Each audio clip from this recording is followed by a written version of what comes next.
to be up here. How'd that go? Well, team finished 3-4-5. I'd say it went pretty good. That sounds awesome. So we are here, Chicagoland tonight. Tell us a little bit about what we can expect. Well, we go from a 2 mile oval. It's pretty well flat out, even late in the run, to a little more bumpy, little older, little weird shaped mile and a half intermediate. The backstretch here is not straight like you see. It's actually a back curve. Really, there's never a straight section on the track at all.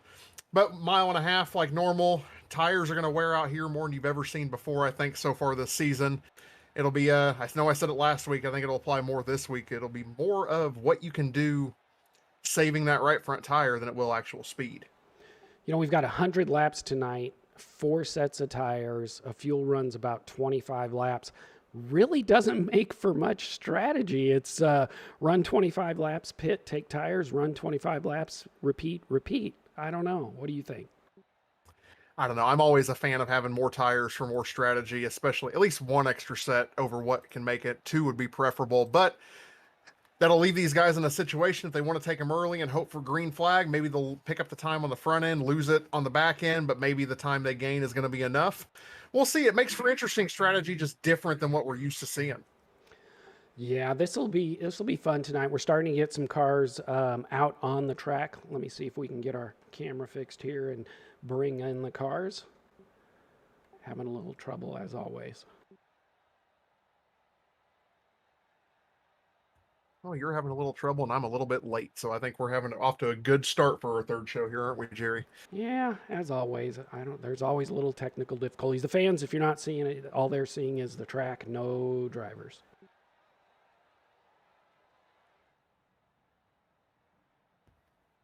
Yeah, I'm not sure if there are any drivers on the track or not, Jerry, to tell you the Well, truth. we've got about 28 that have set a lap. We've got the qualifying times up there for you guys to see.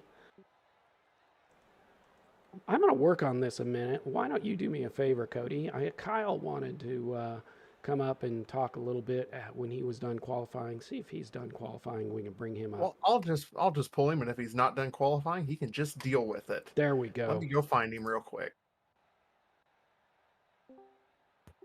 Hey, Kyle, it's Cody and Jerry up in the booth. Heard you wanted to talk to us. What do you got to say? I wanted to say I'm struggling with qualifying, but also that I want to wish my grandmother a happy birthday tomorrow. She is older than dirt, and she will probably be laughing at that. Hey, anytime you can call out your grandma and call her older than dirt, we'll let you come up here and do it as long as she's going to enjoy it and not get mad at us. Oh no, she will be laughing very hard. Thank you for watching, Grandma. I love you, and hopefully I will put on a show from it looks like 21st. Now 22nd. This is going to be a struggle, boys. Hey, keep that right front tire on it. I think you'll do okay. You're usually pretty fast at these trucks, and if I remember right, isn't this where you got your trophy last season? No, that was Charlotte. Well, I mean, in the trucks. Give me a break. No, this is where the caution streak started. Was Chicagoland. Let's Well, you're sitting 10th in not points. do that again. Yeah, you're sitting 10th in points, Kyle. You can't afford some more cautions here. What's your plan to try and get back up, or not 10th, 16th in points? What's your plan to get up there in the top 10, though? Well, it's still early. I do have, I think, where are we? Indianapolis next week. Indy's a pretty good track for me. I do like running there. And then I'm looking towards the next 4 or 5 races. I think there's Bristol in there, Nashville, and another track. I think Dover's in there as well. So I do like those tracks. I do like my concrete tracks. So hopefully we can get this ship turned around and start making some points and leading the championship again. Ship. He said ship. Yes, I did. I was going to question it, but ship it is. Ship. We'll get this ship turned right around, and I'll get you back down to your ship. How about that? All right. Thank you, boys. Have fun. Well, Love you, hopefully Grandma. we'll talk to you again later at the end of the race. So Well, that's the plan. So I think I Pretty good. figured out Cody? what's going on here, folks, and that is I entered the session as a driver, not as a spectator. So I can't actually watch people qualify because the sim thinks I should be out there on track qualifying myself. So once we get... maybe you should, Jerry. Yeah, maybe I should. Once we get some cars on track, hopefully we'll be able to get to them and you'll be able to see them. But right now, we've got our starting grid as they are coming to the track. So let's go over that. Right now, Gary Bowman, followed by Christian Delgado. Third place is Higginbotham, William Kern in fourth, George Cushman, Chris Harefield, Nathan Dufton. Eighth place, Corey Sherman, Carter Lawson, Mark Morton, Ray Richer, and Chris Wold in 12th.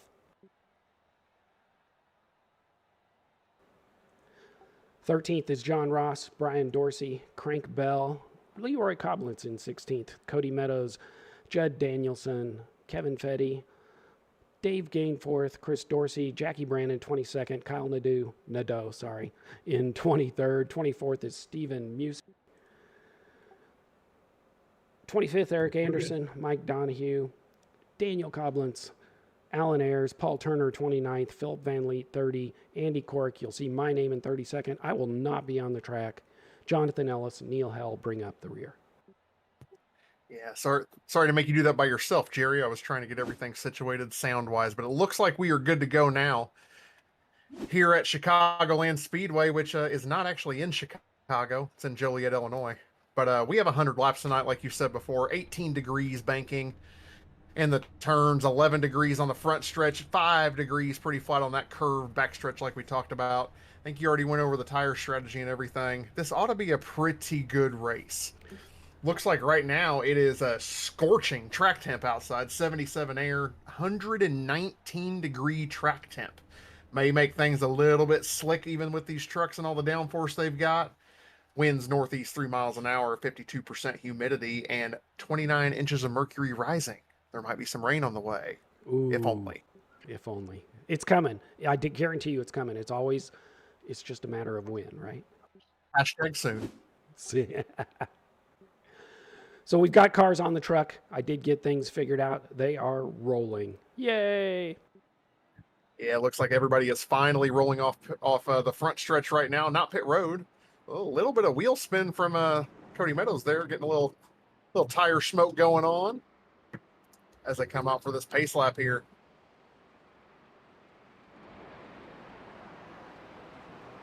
So as we talked about, we've got 100 laps tonight.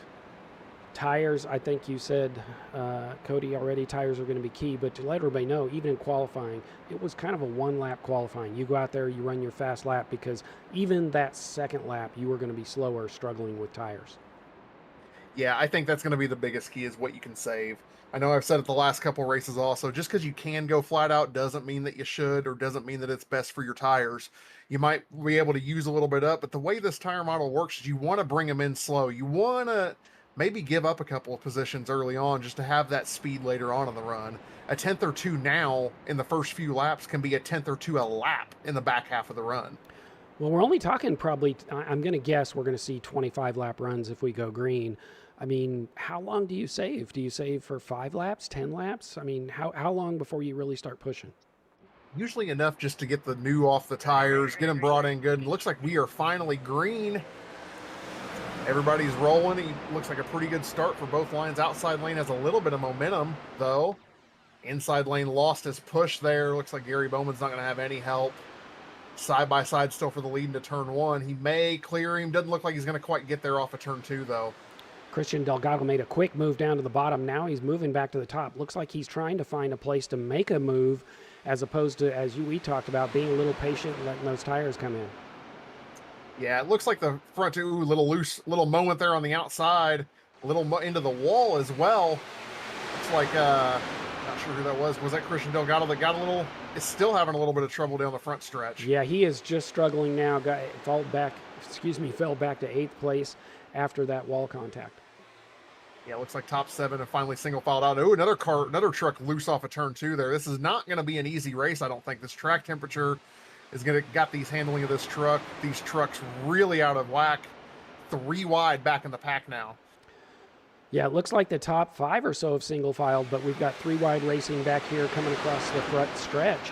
People jostling for positions. We got a car down on the apron. Looks like getting loose in the tri-oval. A lot of people like to cut that tri-oval, but it really does upset the truck, especially in these hot track temperatures. You said single file, but there's a side-by-side battle for the lead up there in the front. Gary Bowman, William Kern battled, followed by Corey Sherman. Corey looking to try and take that spot for second. Yeah, I'm not sure whether they're still, oh, going to be some contact in the back. Truck's in the wall, but everybody's got it saved up, it looks like. There's a big mess back in the pack around 20th place, it looks like. Oh, yeah, we got a lot of cars there. Kyle looks like he's getting a little pressure put on him to get to the bottom of the track.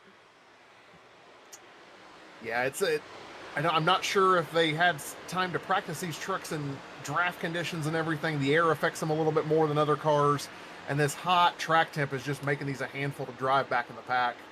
Yeah, we're still on what we call a split cycle, I'll call it here at Cyber for the trucks. So their top 24 kind of go into one server. Everybody else that wants to race goes into a second server, and you have to qualify your way in, which is how they set the field. But the problem is you don't have any big packs in practice in order to practice with those guys. So they don't really have a lot of experience with more than probably 3 or 4 trucks there on the track. Yeah, and with the air, the way these affect these, going 3 and 4 wide, not running the same line over and over, getting thrown off line because a car sent it in or you've been side by side with them, not knowing how the air is going to affect you when you cross that tri-oval, cut the tri-oval on the apron. It's all something that should be practiced in practice, but you aren't always able to. Things have settled down a little bit out front. We've got William Kern, followed by Corey Sherman, Gary Bowman, Jason Higginbotham, Chris Harefield, Nathan Dufton, Christian Delgado. Those make up your top 7. Yeah, Chris Walden 8th there. Looks like everybody's just kind of broken up. You've got a few packs there. The lead group is there. You've got 3 or 4 more trucks and 5 or 6 more trucks. So everybody's kind of stringing out a little bit now. So, but now is the time where you're going to start seeing those tires fall off. The ones that have been pushing early are going to start falling off just a little bit. The ones that saved a little bit are going to start moving forward. Yeah, we're starting to get, we're still kind of one big pack. I brought up the track map so the folks at home can see that, but it's a big, long pack. So we've got a lot of these single files like this group here up front, and the second group just kind of cruising single file. Here you got Crank trying to make a move. He is actually, looks like he is up 6 spots. Trying to work his way into 9th place there. Yeah, Crank's usually pretty aggressive. Got called out a little bit for making aggressive moves last week, but I think it was perfectly on. If you've been around Crank for a while, you know he's going to be aggressive, but he usually races you pretty fair. He doesn't leave you a lot of room, but he leaves you just enough, and that's all that he needs sometimes to make the runs happen. Absolutely, he will race you hard, but respectfully. Yep, absolutely. He may pinch you on exit. He may take it 3 wide on the restart, but everything is done with respect and leaves you just enough room. Not always enough room to make a mistake, but that's what he's hoping for. Yeah. We are 9 laps on our 9th lap here, coming to the end of the 9th lap, and we are strung out. The field is strung out by about, it looks like, 7 or 8 seconds already. So some of those guys in the back that really push their tires, they are struggling to keep up with this front pack. Yeah, top 6 looks like they have about a second and a half breakaway from a little pack back here that Crank's involved in back in 9th. They're just trying to get some momentum going, try to not get side by side. Hopefully they saved a little bit and can reach out and get back up with those guys. So I think this is going to be one we've gotten spread out enough, that maybe we are going to see a good long green flag run. And some green flag pits. I think we've been lacking for green flag pits in the trucks. I'm hoping we see a lot of that tonight. I agree.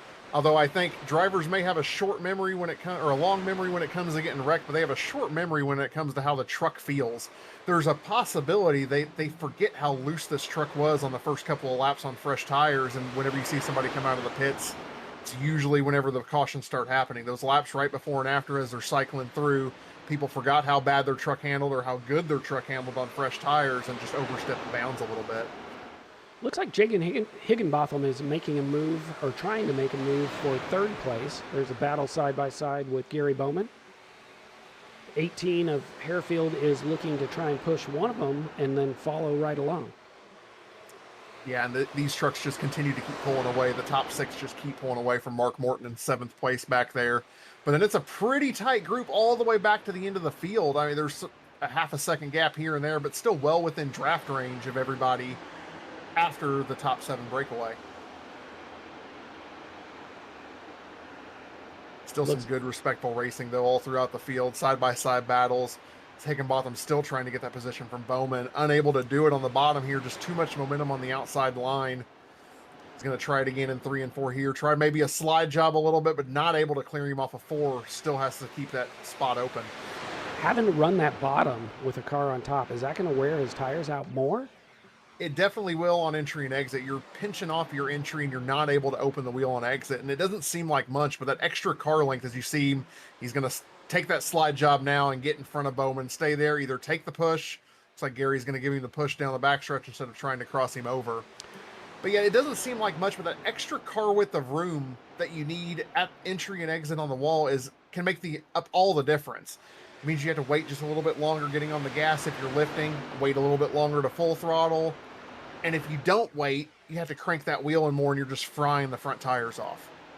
Yeah, I like what Gary did there, try to follow him rather than do the crossover, because 2 trucks are going to be faster than 1. In this case, Gary's not quite able to keep up, it looks like, with Higginbotham. But if he was able to keep at his rear, I think the 2 of them, or any 2 trucks working together, is going to be faster on catching the leader. Yeah, and Gary is sneaky good too. Like, we don't talk about him much in most of the races, but he's always there in the top 5 at the finish, you know. He knows that if his truck isn't perfect right now, he may be pushing a little bit too harder. There's a lot of racing left to go. There's still 85 laps to go. It's better now to just give up the spot. Maybe if his truck falls off later, if Higginbotham's truck falls off later, maybe he'll return the favor if Gary catches him back up. Remember that he kind of let him go, didn't try to cross him back over, and maybe gets the favor returned later on. If not this race, maybe even later on in the season. Yeah, not sure what happened. Cody Meadows dropped down to 12th. He was running better. He was on the apron. They were 3 wide. He's now in 12th place, just ahead of Kyle. You see them battling for that 12th position. Yeah, I've got mine set on most exciting and can't even stay on one group long enough for me to tell you anything about it. It keeps jumping back and forth with side-by-side battles. Yeah, there's just sprinkled all throughout the field here. Yeah, I was going to say, the field is spread out. It's now about a 10-second from first to last. It's really spread out, but there's these little, I'll call them pods. It looks like we got a pod of the top 7, a top pod of the next 7, et cetera, et cetera.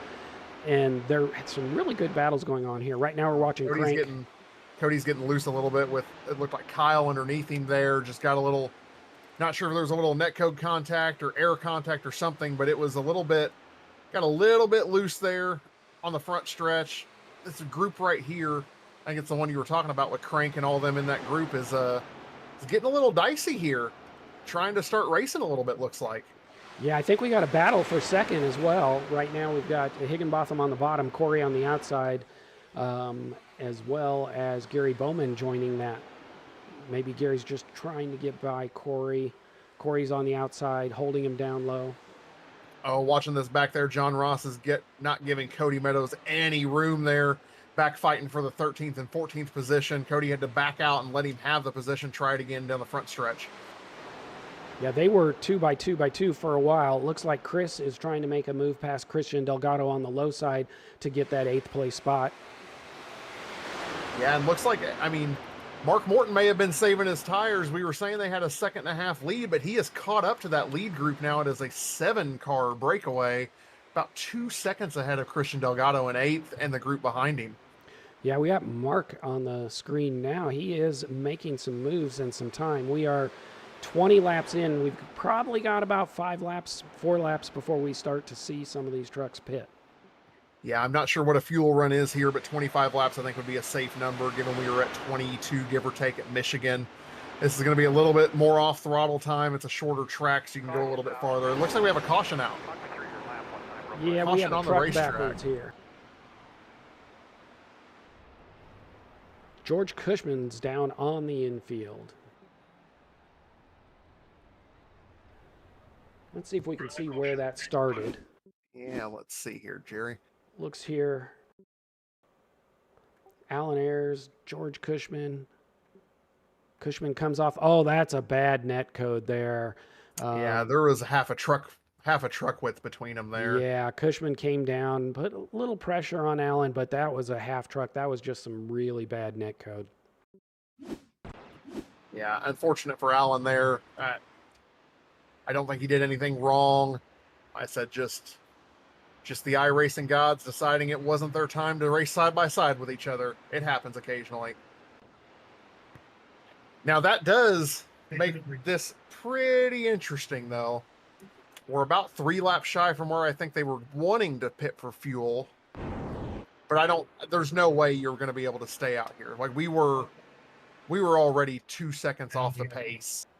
Yeah, Their best laps in the 31.2s, 31.3s, and they were running 32.9s, 33.1s.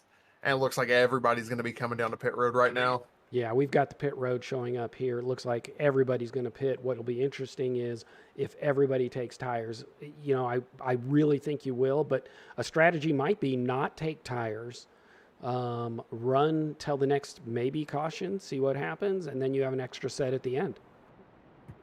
I said it's strategy. I like where you're coming from, Jerry, but I don't think it's going to be that 2 seconds a lap. So a lap time here is, like I said, 32 seconds. If you go to the next pit, you're going to be a lap and a half down. 2 seconds a lap over a 25 lap run is going to be 50 seconds that you lose in pure lap time. You're going to have to hope that a caution comes out. If you pit in 10 or 15 laps, you're off cycle, but I don't know that that's really going to help you any at all. I think the right strategy call is 4 tires and just get her done. Yeah, it looks like that's what most everybody did, except Brian Dorsey here. Brian Dorsey drove through pit road. I don't know if this is a points play, lead a lap, if he missed his box, or if it's a fuel strategy, but he drove straight through, did not stop. Looks like he's going to pit this time. Yeah, watching it doesn't look like he was trying to hit his box, so I don't know if it was earlier than he thought and he missed it. It may be the fuel strategy. I mean, I wouldn't surprise me to see some of these guys in the back come in and refuel. It could be. I'm just not sure why you want to stay out and chance of getting a lap lead on the front stretch and not down pit road, because I don't believe it ever recorded a lap lead for him. No. But it's a tight pit road. Everybody was on it. It's easy to miss your box. It's easy to miss the countdown. So anything could have happened there, but either way, it's 1 lap later that he pitted, so he's going to have a lap better fuel than everybody else. Coming out of the pits, Kyle Nadeau up 15 spots. He's into somewhere around that 8th, 9th position. Oh.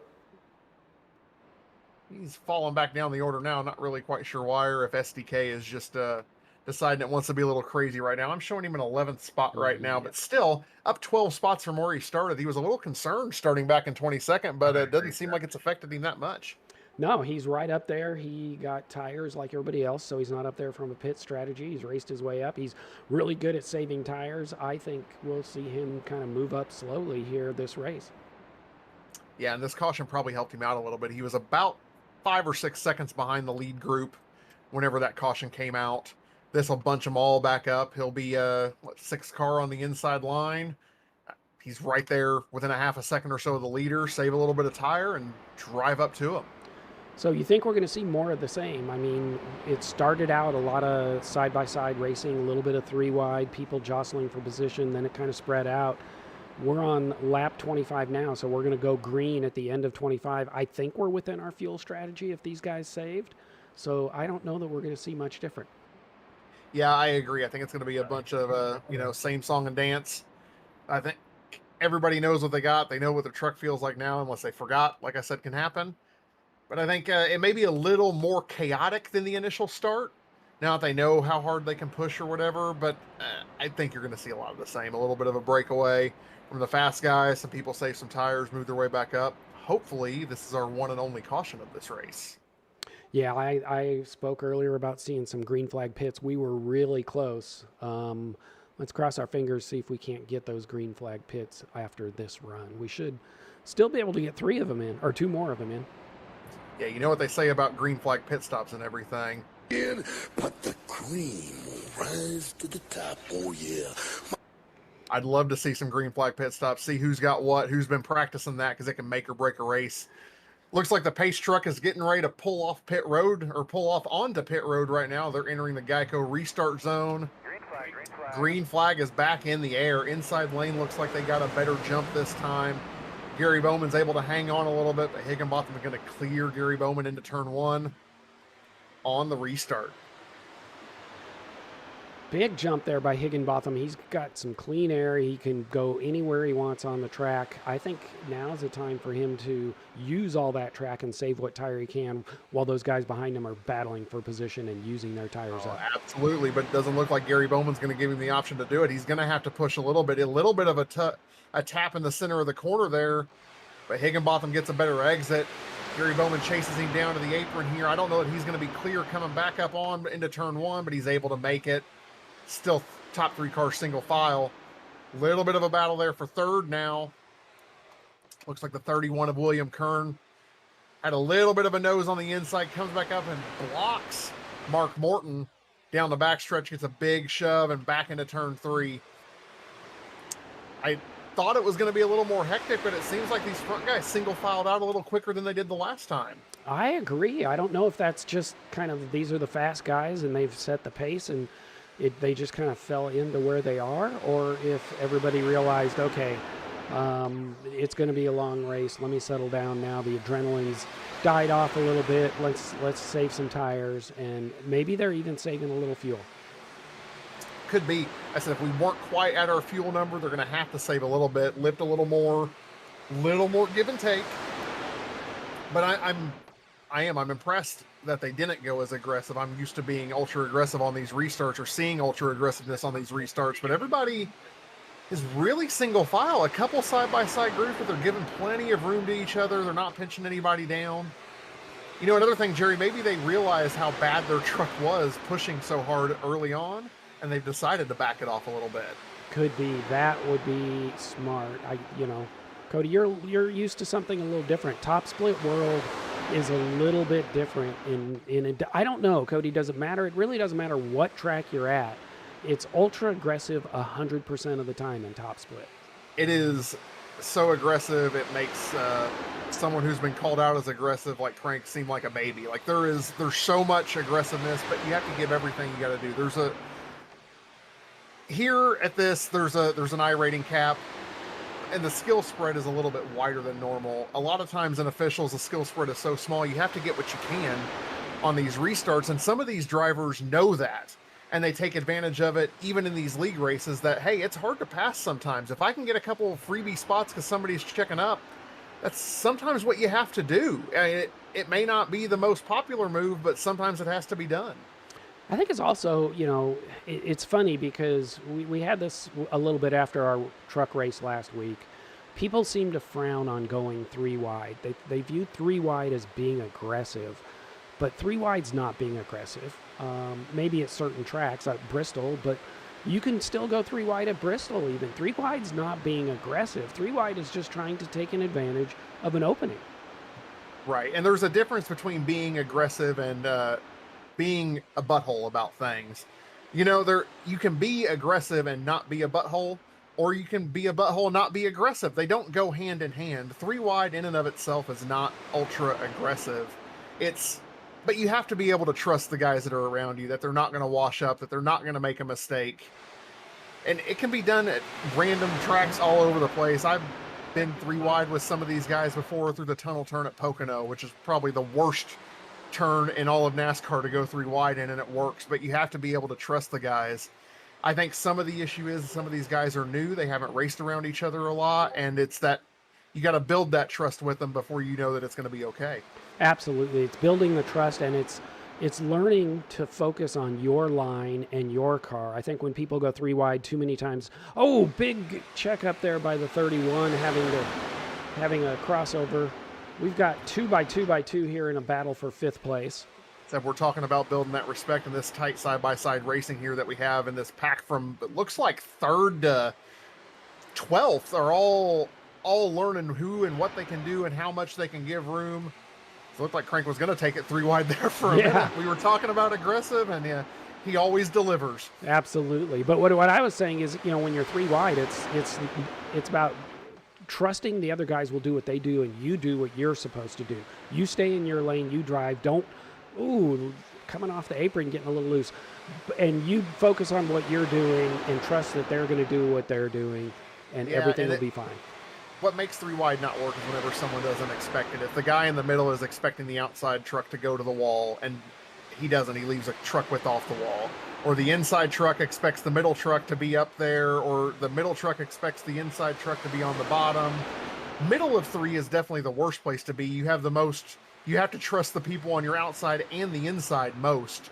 Bottom and top, you really only have to trust the one truck that's immediately outside or inside of you. As we see a little bit, almost 3 wide in the middle of turn 2 here. This is a great battle in this pack from 4th all the way back to 15th. It really is. We've been focused on it, and I don't mean to be on a soapbox here talking about 3 wide, but we do need to point out Higginbotham has a 1.5 second lead over this pack, followed by Gary Bowman, who also has a 1.5 second lead to this pack.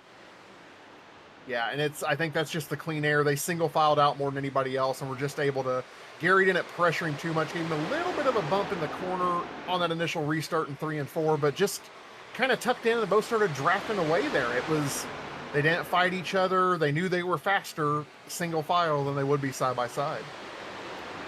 Yeah, this group here from 3rd, as you've said, 3rd through, I don't know, maybe 10th or 13th, they are just jockeying for position, still battling each other 2 by 2. Crank here. Yeah, this is a hornet's nest. What do you do if you're the 13 at Christian Delgado and you see all that out in front of you? Are you lifting a little? Are you trying to take advantage of that? Are you lifting a little bit, not knowing if they're going to be able to wreck or not? Are they going to be able to hang on? I mean, they've been going side by side, but you can feel the tension in this group as the moves are getting a little more aggressive. There's a little shove by the 8 of Cody Meadows on the 14 going into turn 3. You know, there's been some movement. There's been some aggressive defending, not really blocking, but aggressive defending. What do you do watching this out your windshield? So we are live watching it out of Christian's windshield right now. And I mean, everybody's got their different opinions. If it's me, I don't want to burn my tires up. I don't want to hurt myself late, but I want to try and get through this. I want to find a way, one car at a time, to get past them. You can't pass 3-4 cars at a time here. It's not going to happen. So I just want to pick them off one by one and get in front of this hornet's nest. So if something happens ahead of me, I'm not involved. Yeah, I think this would have been a perfect time as we have a lap car slow, it looks like, on the apron there. Everybody makes it through okay so far, it looks like. This is the time that if I'm Christian, I'm looking back there and, like, you've been up at the front. You know you have a little bit of a fast truck here. You know you can drive this track. Now's the time where you just lift off a little early and save some tire. I know you want to get through it, but the best way to get through it is to have a tire advantage at the end. We're about 15 laps into this run. Now you should have the advantage to be able to start picking trucks off one by one. Now that they single filed out, the group's kind of gotten a little less aggressive. We only have, instead of everybody side by side, we've only got one group, one pair side by side right now at the front of this pack. Everybody else giving some space. I think for me, I would have sat back there, saved a little bit of tire, and used it to pass these guys later on at the back end of the run. As we see 3 wide up here now. Everybody giving plenty of space, though. Who is it? That was Kyle. Kyle in the middle. On the dough, stuck in the middle there. But knows what he's doing. Everybody gave plenty of room. It worked out just fine. And on the move, Kyle up to 7th now, up 16 spots since the initial start. Although he's going to get a little tight washing up there, going to have to check up, and he's going to get swallowed up, lose all his momentum, come back up in front of the 8 of Cody Meadows and get a big shove down the back straightaway. Those guys are in the same channel, so they're talking to each other. But Cody wiggled his truck like he was not expecting that. Not expecting it or not happy with it. Kyle didn't really give him a choice, boxed him in and made him give him a push. Why don't we go ahead and do a little rundown here, Jerry? We've been talking with this middle group here. It may be a little jumbled up, but Jason Higginbotham still out by 1.2 seconds. Gary Bowman, 1.8 seconds, it looks like, over 3rd place of Chris Harefield, Mark Morton in 4th, Corey Sherman, Chris Wold up 6 spots in 6th, Nathan Dufton in 7th, Kyle in 8th, Cody Meadows in 9th, and William Kern in 10th. Crank Bell just took over that 10th position, followed by William Kern, Carter Lawson, Judd Danielson, Christian Delgado, 15th, Chris Dorsey, Daniel Coblentz, Leroy Coblentz, Eric Anderson in 18th, Kevin Fetty 19th, followed by Andy Corkin 20th. Yeah, Philip Van Vliet in 21st, Paul Turner 22nd, Ray Richard 23rd, Mark Donahue, Stephen Music 25th, Brian Dorsey 26th, Jonathan Ellis 27th, and the last car in the lead lap is showing as John Ross in 28th. Alan Ayers showing a 1 lap down in 29th, George Cushman in 30th. Looks like Dave Gainforth and Chris Letts are in the pits right now getting some cars fixed. Yeah, they've been in there for a while. That rounds out your running order right now.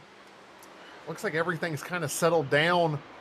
A little bit of side-by-side action there back in the pack for 13th, 14th, 15th, but the front runners have single filed out, and Jason Higginbotham is just maintaining that gap, it looks like right now. 1.1 seconds to Gary Bowman behind him. Gary's not got any pressure either, 1.8 seconds ahead. No, a 2 or 3 car breakaway, and even Chris Harefield in third has a little bit of a gap with Mark Morton there. Those two have about a 7/10 gap to the rest of the pack behind. This is about kind of exactly what happened last time at about 20 laps in, which is where we are, 20 laps into this run. It kind of got single file. You could tell who saved tires, who didn't, who's struggling. Trucks are starting to get loose. Let's see if we can make it to these green flag pits and see how that, let's see who practiced their pit runs. Yeah, we're getting close. We're finishing lap 46 right now, about to start lap 47. And 25 laps was their pit window. They pit on lap 22, a couple under caution. We're going to be seeing green flag pit stops in the next few laps for sure. Kyle is still trying to make some moves. He is in 8th, trying to take over that 7th position down underneath Nathan Dufton, trying to make that stick, but having a hard time, has to pull back in behind. Yeah, these old tires, it just doesn't turn the way you want it to on the bottom. You almost need that upper line, middle line to upper lane to be able to get a run and get some momentum down the back straightaway. Looks like those 5 trucks there are wiggling back and forth, but they're all kind of just tucked in, trying to arrow push each other down the front here. How about Chris Wald? He's in 6th place, but what I really like tonight is he's in 6th place free and clear. Normally he seems to be caught in a pack somewhere with a fast truck that just can't make it forward, or somewhere where he could potentially get in trouble. Right now, he's got a good gap to the cars in front, behind, driving smooth, has a really good race going on, up 6 spots into 6th place. Yeah, he better be careful. If he starts winning races or running really good, the drivers might kick him back up here to the booth, and we might be out of a job, Jerry. Hey, then we can go back out on, well, I can go back on the track. You're not eligible. That's okay. That's okay. I'm not a huge fan of the truck, although I'd like to give it a better shake now that it's got the new damage model and some other stuff on it. These trucks are fun to watch racing, but not near as much fun to me to drive. You know, I really we got enjoyed... our first. The 48 is pitting right now. Just called it out. Coming to pit road. Looks like he did a pretty good job. Didn't speed. Made it on okay. That's a little early. Well, we're rolling on lap 50, so he will be able to make it on fuel, I think. So it may just be an undercut. Should be able to. And I mean, the undercut's going to be powerful right now. Best lap for Jason Higginbotham's best lap was a 31:13, who, as I say, is coming to pit road now. 31:13 best lap. His last lap was a 32:92. Looks like a bunch of trucks are going to be coming to pit road right now. Oh, big wreck coming to pit road. Cody Meadows got rear-ended there. Looks like he's going to get a stop. He's probably going to have a penalty. Truck through the grass. No caution. Everybody stays green for now. I don't know if he just didn't get the pit call out in time, or if Crank didn't know he was coming, but that was a big moment, and looks like the 8th race is going to be over unless he can get a couple cautions and get back on the lead lap. Bunch more trucks coming to pit road.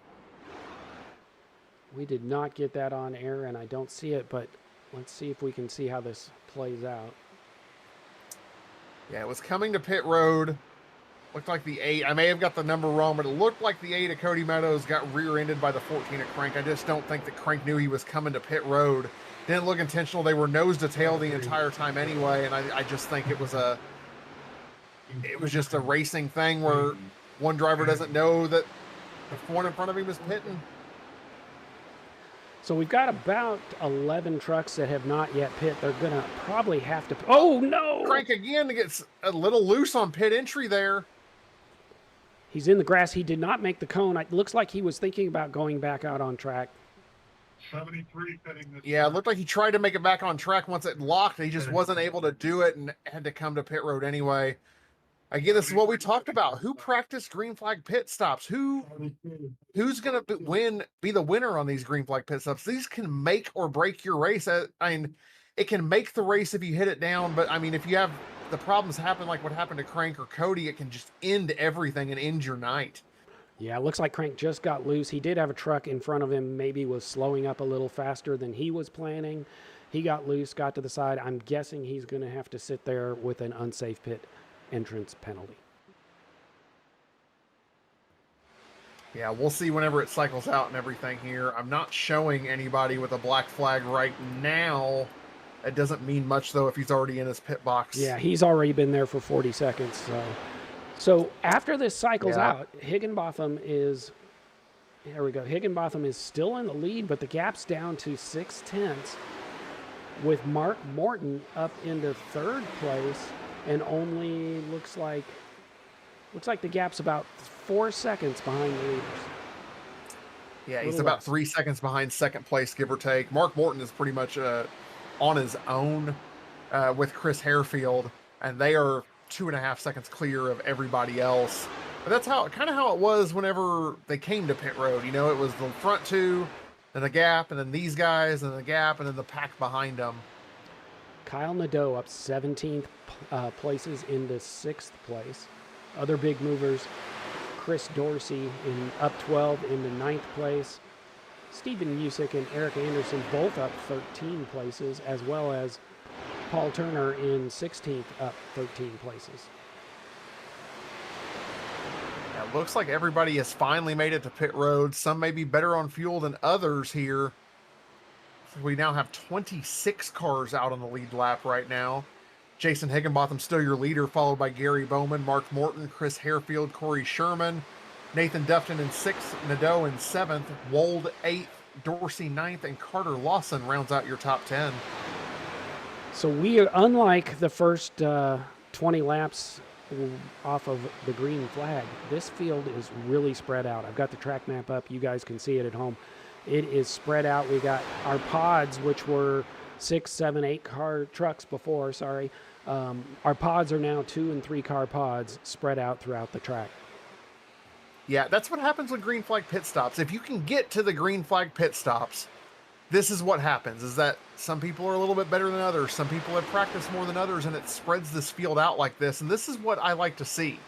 You know, who made a mistake, who can benefit from the mistakes, who isn't going to benefit from the mistakes, and what incidents happened. You know, you can tell that, I mean, the Crank and Cody incident was just, looked like a miscommunication on the track trying to get to pit road. There were a bunch of cars coming in. I'm not sure if Crank heard Cody call it in. But the one after that, I think Crank just made a little bit of a mistake, misjudging the gap to the truck in front of him. Had to slam on the brakes to keep from rear-ending that truck, and that's what caused it to lock up and send him through the grass and with a black flag. It's something just as simple as that, as when to pit and the group you're pitting around that can make or break your night. Yeah, that's exactly right. And you've heard me say it during races before is, you know, I'm not worried about this big group. Let's get to the first pit stop, maybe the second pit stop, honestly, get to the last pit stop, and then let's see where we're at in the battle. Yeah, that's always my goal too. We make it a point, you and I do as a team, to practice green flag pit entry. We know that this is what can make or break races. It's happened. It's worked in our favor more times than I can count with these good pit stops. I just can't stress enough how important that is. So Higginbotham has actually stretched that gap a little bit. It was 6/10. It's up to 9/10 to Gary Bowman. Mark Morton now 5 seconds back from Higginbotham. Yeah, and you can tell the couple laps of tire advantage that some of these trucks have back in the pack. The ones that pit on lap 52, 53 compared to 50 or 51. They're starting to make a little bit of a move there. I saw Ray Richer make a really good move on Daniel Koblenz. They're on the same lap tires, but maybe saved a little bit more coming to pit road, or didn't use them up as much exiting pit road. And just, this is going to what's make this interesting, is that we've seen what saving a little bit of tire does. So what does 2 or 3 laps difference on your tires make? Looking at the top 5, your 2 leaders, Jason Higginbotham, Gary Bowman, pit on lap 50. Mark Morton pit on lap 49. But Chris Harefield, Nathan Dufton, and Corey Sherman all pit on lap 51. What will that 1 lap fresher tire from the leaders do? Will they be able to close the gap down a little bit? It is, to me, is always interesting. So they come out and you don't have as much traffic. Sometimes traffic forces a driver to drive slower or to drive easier on their tires than they want to. And when you're out in clean air with a clean truck and nobody around you, sometimes you push harder than you need to, and it's harder to save tires because you can go faster. When it's also that carrot out in front of you. When you're in the pack, the truck in front is right in front of you. Couple truck widths. You don't have to push to get to them. I mean, you can push for one corner and you'll be there. But whenever the truck in front of you is a second up the road or 2 seconds up the road, it's really easy to just overdrive everything trying to make up the gap. When the better way to go is just back everything off, back up your entry, get back to the throttle sooner, and make the straightaways longer and make the run that way on the back end of the run. But that carrot dangling out front is strong. I've been guilty of it plenty of times, chasing somebody down, knowing that if I keep it steady, save some tire, I'll be able to catch them in the long run. But it's just hard to do, that mindset. You want to go get them right now. Yeah, for me, sometimes I just feel like my race is falling apart, and it's like, oh my gosh, they're that far ahead. Halfway through, if I keep up like this, they're going to be twice as far ahead later, and it's not mentally correct. It's just focusing, hitting your laps, and being fast at the end. I haven't raced in real life, and I've only been on iRacing a couple of years, but I've learned that a lot of racing is really the mental game. And that kind of goes back to why I like practicing green flag pit stops. If you can come into the pits a second ahead of somebody or a second behind somebody and leave the pits in front of them or 5 seconds in front of them, it's a moral boost for you, a mental boost for you, and a morality loss for the car behind. They're thinking, how did I lose? I thought I had a good pit stop. How did I lose 4 seconds? Or how did I lose that pit stop? And it can turn into a spiral that, like you said, just makes you feel like your race is gone. Yeah, you're exactly right. I know from being on the bad end of that, and you sit there thinking, I thought I did everything right. There's nothing more I can do, and I still lost 3 seconds. I mean, at this point, there's nothing I can do, and you can't let that mental attitude get to you. No, not at all. I said a guy back here side by side, Andy Cork, he's one that doesn't let that attitude get to him. I had the pleasure of racing with him and his group last season in the Pro Cup, and he is a voice of reason and a voice of calm for sure. He doesn't let that little bit of loss that he may not have on pit road get to him or whatever, saves his tires and is moving back up through the field. He's up 13 spots since the start. And just blinked away. There he is. Yeah, I start talking about him. Broadcaster's curse. He blinked. He's been working over Daniel Koblenz here, trying to get a run, get him cleared into the corner. Hasn't been able to work it off. But again, up 13 spots. You look at the guys who we always talk about are good on tires: Andy Cork, Paul Turner, Kyle Nadeau, and look at how far up they are from the start here. 16 spots, 13 spots. It shows in these long races. Yeah, I really enjoy the long green flag races, because that's really going to show who's better at the long run, at tire management, at hitting your pits right, at racing, what I call racing. To me, racing isn't about who can run the fastest in 2 laps. It's about who can run the fastest 100 laps. And too often in iRacing, we end up with so many cautions. It is about who can run the fastest in 2 laps. And that, to me, is not fun. No, not at all. I'm looking here at Kyle Nadeau, who's watching a little bit of a battle for, looks like the 5th place in front of him here. Corey Sherman, Nathan Dufton fighting in front of Kyle. Yeah, just a little action across the track. It looks like we've gotten pretty well spread out there. I'm trying to find any battles that we might have, but I'm not seeing anything really side by side. As I say that, I'm back here watching Brian Dorsey about to go 3 wide in the back of the pack here for 20, it looks like 21st, second, 23rd maybe. Fighting back here with Leroy Koblenz. Yeah, I'm watching Kyle, and he did make the pass over Nathan while we flipped back to look at that other battle. So Kyle now in 6th place, up 17 spots. His truck looks to be running pretty good. He's going to see if he can either track down Corey and make a pass, or just get to Corey's bumper, and the two of them work together. Yeah, he's methodically working his way up through the field. The biggest thing going against him right now is if we stay green, as we're here running lap 71 of 100, Hey, we're closing in on green flag pit stops again, but he's 9 seconds behind Jason Higginbotham. Jason Higginbotham and Gary Bowman have driven away from the field. Jason now has a 1 second lead over Gary, but who is 4.5 seconds ahead of third place. Looks like they're working their way through a little bit of lap traffic right now. That may help or hurt both of them, but just driving away from the field, class of the field for Jason and Gary tonight. I think if I'm Kyle, though, even with being that far down from the leaders, maybe not being able to get there, I'm still rooting for it to go green. I'm up 17 places. I'm in 6th place. I still got a shot to gain a couple more positions. But you know what? I don't have to worry about getting wrecked. And he's had that unlucky streak of getting involved in stuff. And the long game here is making the playoffs. It's not winning a single race. Winning's great, but it's making the playoffs.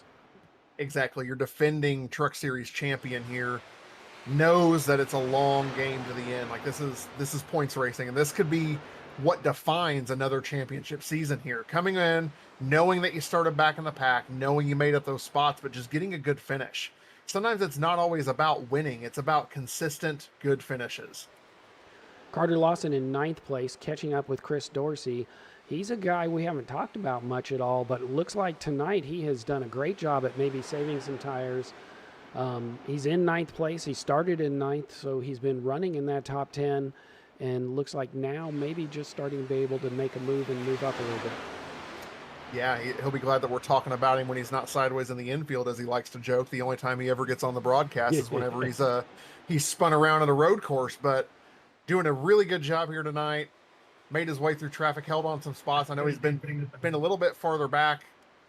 Looks like the 32 of Chris Wold and the 43 of Eric Anderson are going to be coming to the pits this time, as well as Kyle. So Kyle's going to try to short pit here.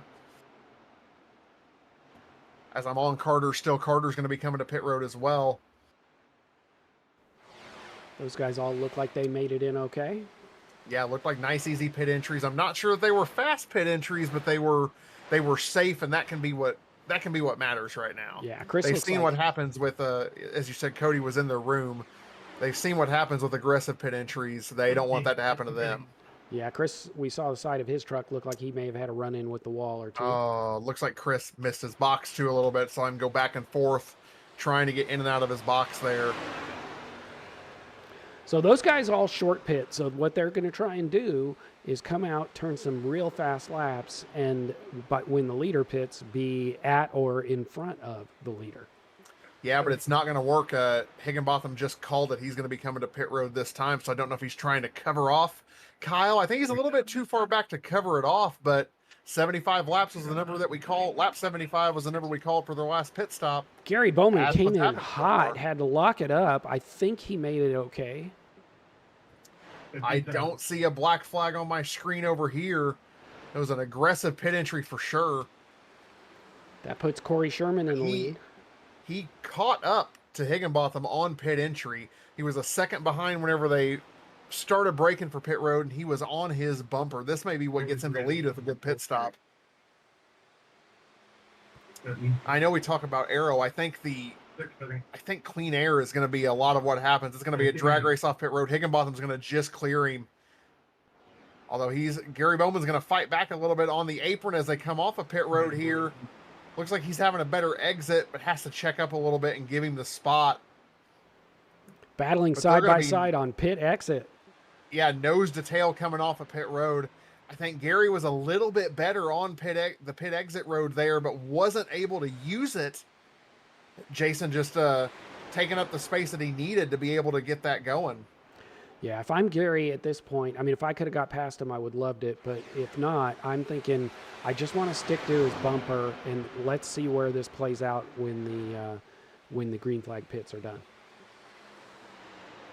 Yeah, it looked like a lap car of Mike Donahue there was going to be a little bit of an issue on exit, but he was a nice lap car, lifted a little bit, gave him the room, and let them fight for the lead. So these guys definitely will be the lead, I guess I should say. Yeah, they're showing 8th, 9th, but they will definitely be in the lead when it cycles out and the rest of these guys pit. The rest of these guys are still on track. I imagine some of them hoping for a yellow or some luck in that fashion.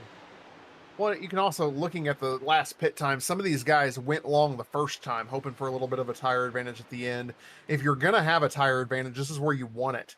If you were able to go a lap or two further the first time, now you're going to be 2 or 3 laps, if not 4 laps further this time. 4-lap fresher tires is going to make a huge difference here. You just hope that you didn't lose so much time driving on those old tires that you can't make it back up. So we talked about making sure you have a good pit, practicing pits. Kyle Nadeau, he is going to cycle out in 4th place by 3 seconds over 5th. And is only 2 seconds behind 3rd place. So he made up 3 seconds on that pit stop. Like I said, he was 9 seconds behind the leader. He is now going to be 6.5, maybe 7 seconds behind Jason Higginbotham whenever the cycle finishes. Yeah, we've still got 2 more trucks to pit, Philip Van Leet and William Kern. Once they get pit and we cycle out, we'll go through the field for you. Yeah, looks like the 31 is coming this time. Philip's still on the track, getting that bonus point for leading a few laps here. Making the fuel mileage work. He pit on lap 53. We are currently on lap 81, and he's still running there. He's wanting that tire advantage for the end. He knows this is his last set of tires. It may not work out if we stay green, but if we get a late caution and he has 4 or 5 lap fresher tires with everybody stacked up, he can make a run to the front. Yeah, that's important to remember here. Everybody's pretty much used their tire allotment up. Nobody has any tires left, so while Higginbotham has this big lead, him and Gary, if we get a caution, it's all reset. Yeah, it looks like we've got a little bit of a battle back here. Paul Turner and his group. It's like 4 trucks here. It's fighting pretty good. Paul's gonna lose the space. Delgado gives him a little bit of a slide job out of 4. Is able to clear him without contact or anything. So everyone's pit. We've got 18 to go. Let's go through this real quick. We got Higginbotham leading as he has most of the race, followed by Gary Bowman, Chris Harefield, Kyle Nadeau, Mark Morton, Carter Lawson, Corey Sherman in 7th, Nathan Dufton, Chris Dorsey, followed by Eric Anderson in 10th place. Yeah, Chris Wold falling back to 11th there, like you said, with a little bit of damage, it looked like, to his truck. Running 11th still, which is pretty respectable. Christian Delgado in 12th, Paul Turner 13th, Jed Danielson 14th, Stephen Music, Andy Corkin 16th, Kevin Fetty, Ray Richer, Leroy Koblenz, and Daniel Koblenz make out your top 20. John Ross in 21, William Kern, Philip Van Leet, Brian Dorsey, Jonathan Ellis in 25th, Mike Donahue and Alan Ayers make up your lead lap players. Those a lap down, Crank Bell, George Cushman, Cody Meadows out on track. We still got Dave Gainforth and Chris Letts in the pits. Yeah, it looks like Cody's not on track right now either. I believe he is taking that truck to the hauler after that punt and spin through the infield there. It looks like Alan Ayers is also going to be scored your first car 1 lap down right now. Still not a bad night for Alan after that damage on the first before that first pit stop with that bad netcode incident. Able to come out here and is still being able to scrape something together. It may not be what he wanted, but you're going to be the lucky dog. If a caution comes out, it can all work out in your favor still. 15 to go. Jason Higginbotham is pulling away from Gary. I don't know if Gary's saving some tires or if Jason just has some speed that he's had speed all night. I think that it's not surprising he's able to pull away. Yeah, I'm not so sure that Gary's not just content running in second place, as much as a driver can be content in running second place. But if you know the truck in front of you is so much faster, there's really no point right now with the gaps that you have and everything to push it too hard and risk hitting the wall and damaging your vehicle. It's just, all right, I got beat today. Let's just bring this home in second place and score a good haul of points. Absolutely. Everybody's pretty well spread out now. Green Flag Racing does this. You'll see who can keep their tires running well, keep their truck smooth off the wall, and when you spread it out over 50 green flag laps, even just a little tenth of a second can result in multiple second lap differences at the end of that run. Yeah, as much as I hate to say it, I know we were talking a good good talk for Kyle. I don't believe he's going to be able to hold on to that fourth place. Mark Morton pit 2 laps after him and has been about 0.2 a lap faster than him this run so far. Now the tires are starting to fall off, and he's closed that gap down from over 2 seconds to 1.1. This will be a good battle to watch. There's plenty of them throughout the field. But for a top 5 position here, Mark Morton's going to be chasing down Kyle Nadeau, hoping to take that fourth place away from him. Yeah, it's one thing to catch somebody and another to pass them. And we are 12 to go now. By the time Mark gets there, we'll be under 10. Blocking will be allowed. We'll see how aggressive Kyle wants to be to hold that position. Yeah, we do have a really good battle back here, it looks like, with William Kern, Kevin Fetty, Ray Richer all fighting together, doing some crossover moves, some side-by-side action. It's really looking like your closest battle on the track right now. Is that John Ross that's going to be coming up into this group as well. A little bit fresher tires, looks like. A few lap fresher tires than Kevin Fetty. William Kern is probably going to drive away as he pulls out a half a second just on that lap alone with those much fresher tires in the group around him. Yeah, this is a battle for the 17th, 16th position. But when you're in the truck and you see somebody in front of you, it doesn't matter what position you're in. You're trying to get ahead of them and gain one more position before the checkered flag. Right. The pay window's open right now. We're coming to 10 to go as we cross the line. It's time to make those moves. If you saved anything, now's the time to use it. Now's the time to lay it all out. Let's see what everybody's got and go from there. This is a pretty good battle, though. Like I said, still the closest one on the track, it looks like. Yeah, big movers of the race. We've talked about Kyle Nadeau up 19 spots. Chris Dorsey in 9th place. Eric Anderson, 11th place, having a good race, up 14 spots. Paul Turner up 15, and Andy Cork up 16 in 15th place. Yeah, and if we do the biggest winners, we got to do the biggest losers of the lead lap car still running. Looks like William Kern down 13 spots. Christian Delgado down 10. Brian Dorsey down 10. Some of that could just be bad pit stops. Some of it could be damage from earlier on. We haven't been able to keep an eye on everybody in the field, but where there's winners, there have to be losers also, right, Jerry? Absolutely. You're seeing some traffic on here, but this is lap traffic. We've got Chris Harefield in 3rd place. Kyle, who's the 4th truck back. Looks like they're battling for position, but those 2 trucks in between are lap traffic. Yeah, it looks like Chris Wold getting a lot of pressure put on him from Paul Turner here. It looks like Paul's a little bit faster.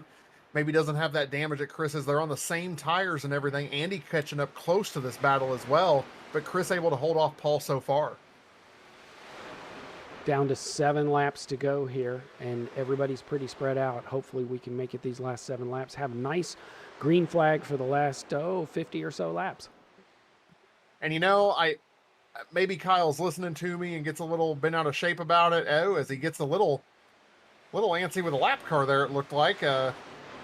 Wasn't expecting that big of a checkup on the corner exit, but Kyle's been the fastest truck in the top 10 for the last few laps. Maybe that wasn't speed. Maybe he was just saving a little tire to make a run here for 3rd at the end, because he's now gap's at 1 second behind him, but he's brought it down to 1.2 seconds to the truck in front of him. 6 laps to go. That's going to be a tough row to hoe, as they say. I think even if he catches them, as I said about Mark catching up to Kyle, catching is one thing, passing is another. We'll see how this plays out. Yeah, he is faster than everybody else around him right now. His last lap, even with that incident on the exit of turn 2, was a 32.9. The leader's 32.7s, and I know that incident cost him more than 0.2 on exit of 2. We'll see what he is whenever he comes across the line this time. Looks like a 31 or 32.8 to the leaders, 32.8. So pretty well even lap times with the leaders, even lap time with the truck in front of him. I think it's a little bit too little too late, but it's looking like he should be able to hold on to that 4th place spot. Yeah, we've got the battle bot up there showing he's gaining time on Harefield. Gained almost 0.2 that last corner. Giving up a little bit now, but and I mentioned Andy Cork making a move, catching up to Paul Turner and Chris Wold. He has taken that spot. He's going to slide up. Still leaves the room for Chris there, but he's going to be able to clear him on exit. That is for 13th place. Chris now down 2 spots from where he started to 14th. That pit just really hurt Chris. I think he had a great top 10 running, just really struggled with finding his box. Yeah, if you can't find the box, it's hard to gain positions and everything. So, not known Chris to have trouble finding his box more often than not, but anything's possible. Okay, anyway. Mark Morton has eliminated the lap cars between him and Kyle. He's got that gap down to, looks like 3/10 and is making a run here on Kyle. Kyle was fast. I don't know if those fast laps got his tires hot and he's struggling just a little bit. We are down to 2 to go. Yeah, and Kyle's got some lap traffic it looks like he's going to have to deal with here as well. That's going to open the door up for Mark if he can get there. Kyle's going to be a little bit boxed in. He's going to take it 3 wide and try to clear these lap cars. Doesn't look like he's going to be able to clear the car on his outside. That's going to hurt his exit a big time. Mark's going to have a huge run. Corey Sherman gets around him on the bottom. Mark is around him here. Yeah, and Corey Sherman's around Kyle on the bottom as well, putting Kyle in 6th place. Yeah, like I said, that lap traffic just didn't quite help him out near as much as he was hoping for. It looks like the leader has taken the white flag. It's been a clinic from Jason Higginbotham all race long. He's been up front all night long. By my count, he's definitely led the most laps. Him and Gary Bowman were class of the field, but Jason Higginbotham able to drive away. He comes off of turn 4 for the final time. And I know I'm supposed to show the him. Apron, cross the start-finish line, and Jason's going to win. Gary Bowman second. It's a long way back to third. Yeah, and I know I'm supposed to be showing those guys, but this battle for 4th place is just still side by side. Looks like Corey is going to take the 4th place spot. Yeah, just barely by about a truck length over Mark Morton. Kyle Nadeau is going to come home in 6th. Nathan Dufton in 7th. Carter Lawson 8th. Chris Dorsey 9th. And Eric Anderson round out your top 10. Jerry, I'm going to go see if I can find these guys and start getting them to where we can talk to them. We had a great race tonight. We started out with some cautions, but they happened to play into the pit cycle anyways. And then, as Cody said, Jason Higginbotham just putting on a clinic tonight, having a great race. We didn't show a lot of him just because he was so far out ahead. But once we got into green flag racing, we got to see who practiced their pits, who could save some tire, and it makes for really, the wrecks may be exciting, but for really good racing, I like to see these long green flags. Who do you want to talk to first? Our winner or our 3rd place Let's finisher, bring our Jerry? winner up first. All right, let's bring him up right now. We have got your winner up in here. Hey, Jason, it's Cody and Jerry up here in the cyber booth. You got us? Fellas, how y'all doing? I'm doing pretty good. How are you doing? I am wore out. I bet you are, but I mean, wore out. You didn't really have anybody to fight with. You pretty much led this whole thing flag to flag. Man, I love that. I love that. Yeah, you made it look easy tonight. I mean, just dominated the field. What was it that you think you were doing better tonight that just helped you out? I'm really not sure. I noticed I was kind of pacing myself behind Gary that first start, and those first 2 guys definitely was getting tight. Guys who took off in the lead, I think it was Kern and number 6, but they were running too hard at the beginning, and I could tell they were going to get tight. So kind of give you a judge for the long run what was going to happen. So after that, I believe at the first pit stop, and I got the lead with clean air, it helped big time. And I run it as hard as it would go the rest of the race.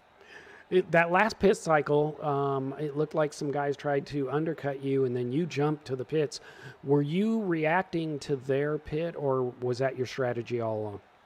No, definitely not. I was just watching gas mileage and make sure I was 2 to 3 to the good. I think we were getting 27 is what it said, but I don't know how many we just ran. I think we could get 25 or 27. I just made sure that I was 2 or 3 laps to the good before I came in every time. That's awesome. That's awesome. That was a great race tonight, put on a clinic. I'm going to turn it over to you. Anybody you want to say hi to or thank you? Man, thank you very much. Yeah, I just want to thank Higgy's House of Power. Thank you guys here at Cyber Thunder Racing. Some great racing, man. You betcha. Hopefully we'll be talking to you in the coming weeks. Yeah, I hope so. Thanks, guys. Cody, let's pull up our 2nd place finisher tonight. All right, I caught up with him. Hey, Gary, this is Cody and Jerry up in the booth. You got us? Yeah, got you. How you doing, guys? Hey, I'm doing pretty good. Looks like you had a truck that was comparable to Jason there. Looks like you had a shot on that final pit stop. It looked maybe a little bit better on pit exit, but he kind of shut the door on you. You had to stay behind him. Do you think if you could have gotten that clean air, would you have been able to walk away from him, or did he have the class of the field? I think he was quicker than me at the beginning, so I knew I could run him down a little bit at the end, but it just wasn't going to be enough. But yeah, we were side by side, and I just didn't want to push up and wreck us both, so I figured I'd try to battle him on the track. Well, I can understand that. You led some laps there at the beginning. He said he thought you were a little bit faster there, may have pushed a little too hard, and once he got the lead, that was the clean air was what did it. I think you and him were the class of the field tonight. What do you think you both did better than everybody else did? With you were 10 seconds ahead of third place there. Oh wow, I didn't realize that. Yeah, we were running just hard enough not to totally burn our stuff up. We had enough at the end of the run. I think that was it. I was just trying to keep up with them. But yeah, I was thinking I may have should have tried to leapfrog them there on that last stop and come in one lap early, but I didn't want to take a chance on that. So Yeah, it's always a tough call with the fuel mileage and everything else. But either way, a really good finish for you tonight here.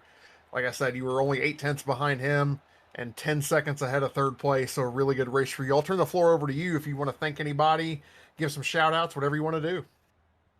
hey, give a shout out to my sponsor Modelo, keep me hydrated during and after the race, and then of course you guys for doing such a great job up in the booth. I like watching it back, and especially since both you guys race, you got a lot of good insight. So yeah, it's pretty cool. And then lounge racing for my cup team on Thursday nights. Well, hey, we appreciate the call out. We're doing our best up here for a couple of racers, just trying to make our way into broadcasting. It's fun. I'm not sure we'll do it again though. Yeah, a little different than turning left, huh? It is a lot different than turning left and a lot more talking. That's for sure.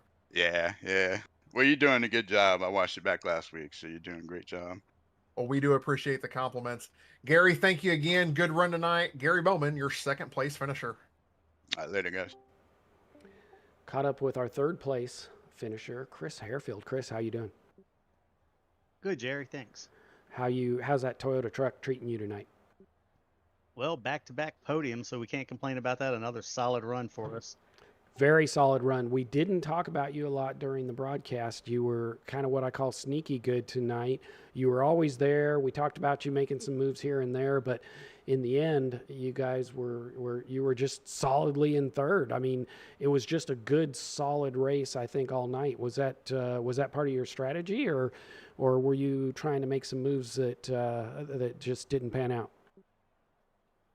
It went pretty much as planned. Got a little hung up right there after the first and only caution that we had there, and took a few laps to get around some of the other trucks. But once we got out there, we kind of just paced ourselves. And right there at that last run on the last set of tires, I was actually just saving just a little bit in case like a late race caution came out or something. Because I mean, Jason and Gary, they were up there just doing their thing, drafting and just weaving through traffic, whatever. I was kind of out there by myself, so I was saving a little bit of fuel, saving a little bit of tire, and it never happened. Yeah, were you hoping for a yellow then, or were you content with a third place finish? Oh, I'm happy with the third, but there's always more, right? So I was Yeah. just in the back of my head, I was just saving just a little bit, keeping pace, so I didn't get past from the trucks behind me because Kyle and Corey and Mark, they were all coming back for me, but I just kept a nice distance, just enough to stay ahead where I needed to be. Yeah, absolutely. There's only one winner and everybody else is a loser, but not really. Third place, back to back. This podiums. This is going to get you pretty well into the points, and I've always viewed that as kind of the long run goal is to make the playoffs. You got to be in the playoffs to be a champion. What do you think your chances are? Well, last year we came up one spot short, so we hope to advance one more this time. Awesome. Well, good luck. I'm going to turn it over to you. Anybody you want to say hi or say thanks to? Appreciate it, Jerry. Appreciate you and Matt and Cyber Thunder Racing for providing us with this platform to race on and doing the broadcast for us. Just Toyota. Hopefully next week we can do it again. Awesome. Hopefully we're talking to you next week, man. Have a good week in practice. Thanks, Jerry. Cody, that's going to wrap it up. Let's see if I can get these results up or not. Hey, third time's a charm, Jerry. This is our third week. Maybe they'll pop up this time. All right, here we go. Never works, does it? Never works when you want it to. It doesn't. Nope. It's still got the title, and Chris walked me through it. Make sure I got these buttons done, these buttons done. It's all there. Hey, there they go. We got them. We got the results. All right. We talked about it. Jason Higginbotham is our winner. Gary Bowman, Chris Harefield, Corey Sherman in fourth, Mark Morton, Kyle Nadeau in sixth, Nathan Dufton, Carter Lawson, Chris Dorsey in ninth, followed by Eric Anderson in 10th. Yeah, Judd Danielson in 11th, Christian Delgado in 12th, Andy Cork up 18 spots from where he started in 13th, having a great run today. Chris Wold in 14th, Paul Turner 15th, William Kern in 16th, John Ross in 17th, Stephen Music finishing 18th, Philip Van Vliet in 19th, and Ray Richer in 20th.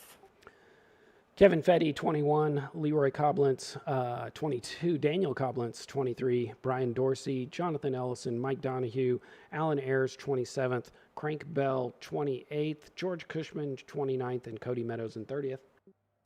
Yeah, our last two trucks running, David Gainforth and Jackie Brannon finishing multiple laps down along with Cody there in 31st and 32nd. Well, we got, I'd say we got what we wanted tonight. We got some green flag racing, a little bit of hiccups early, really showed kind of what I'll call the class of the field, the guys that could save tires, run clean. Some of the crowd may think it's a little bit boring racing because there weren't any really tight battles. Part of that's the track, but I like to see it go green. I do too. It lets you see who the real good drivers are here, who's able to work through the traffic better, who's able to make everything work. Not that there's bad drivers in this group at all. That's not what I'm saying, but it lets you see who the class of the field is at these tracks. And I think it was pretty well clear that Jason Higginbotham was the class of the field tonight for sure. Gonna say goodnight. We'll come back next week, have another truck race for you. I'm not sure where we're at. Do you know where we're at, Cody? You're at the world famous Indianapolis Motor Speedway. Ooh, that's going to be fun. That'll be another save tire type race, I think. Yeah, those flat corners and everything. Maybe if we're lucky, we'll find someone to sing Back Home Again in Indiana for us as well. Oh, it's a challenge. We'll see what we can find out. Hey, everybody, thanks for joining us tonight. Hope you enjoyed the race. We will see you next week. See ya. See you next week from the Pagoda.